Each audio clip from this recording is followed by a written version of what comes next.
Hi friends, నా మరదలు చేపల కూర చేస్తుంది. ఎలా ఉంటుందో చూపిస్తాను మీకు. స్టవ్ మీద ఆయిల్ పెట్టారు, కడాయి పెట్టి ఆయిల్ వేసారండి. ఇప్పుడు దాంట్లో కొంచెం ఆవాలు, జీలకర్ర రెండు వేసేసాము.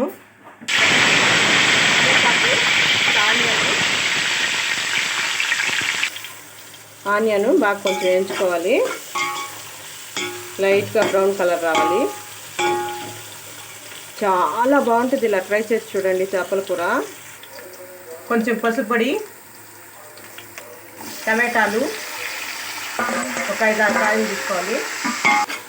బాగా మిక్స్ చేయాలి. రాళ్ళుప్పు, కల్లుప్పు అండి. ఇప్పుడు దాని మీద మూతేద్దాం ఒక 5 నిమిషాలు.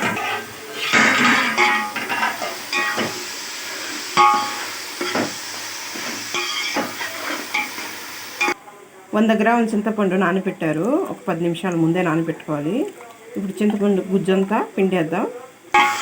చూడండి, కొంచెం లైట్గా ఆయిల్ వచ్చేసింది కదా. 2 స్పూన్ల కారం వస్తుంది. ఏం చేస్తున్నా 3 స్పూన్లు.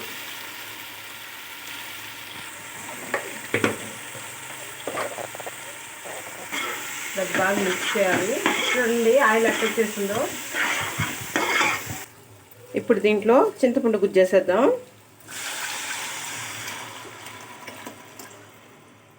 ఈ చింతపండు గుజ్జంతా బాగా చిక్కబడిపోవాలి.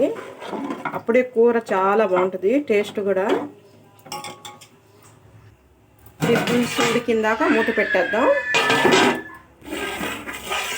చూడండి లైట్గా ఆయిల్ ఎలా వచ్చేసింది. ఇప్పుడు పులుసు ఉడికిపోయినట్టు. ఇది కొంచెం మిక్స్ చేద్దాం. ఇప్పుడు దీంట్లో మామిడికాయ ముక్కలండి.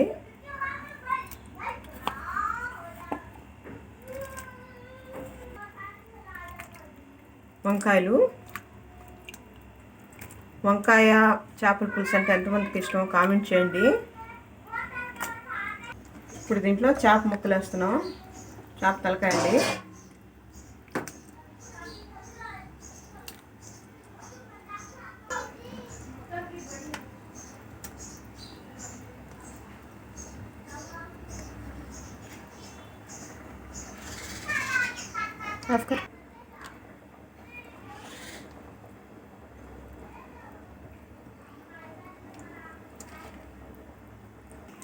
ఇట్లా మిక్స్ చేయాలి, లేకపోతే ముక్క ఇరిగిపోద్ది గింటి పెట్టి కలిపెడితే.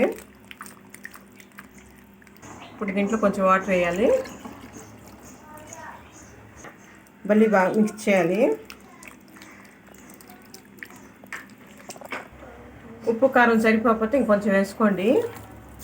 మాకు కొంచెం తక్కువ అయితే ఉప్పు వేసాము, కారం వేసాము. ఇప్పుడు ఈ పులుసు ముక్కలు బాగా ఉడకాలి. మూత పెట్టేద్దాం ఒక 5 నిమిషాలు. పులుసు చూడండి ఎలా ఉడుకుతుందో. ఇది బాగా చిక్కబడాలి, ఆయిల్ బాగా పైన వచ్చేయాలి. ఇప్పుడు లైట్గా వచ్చింది, ఇంకా బాగా పైన రావాలి.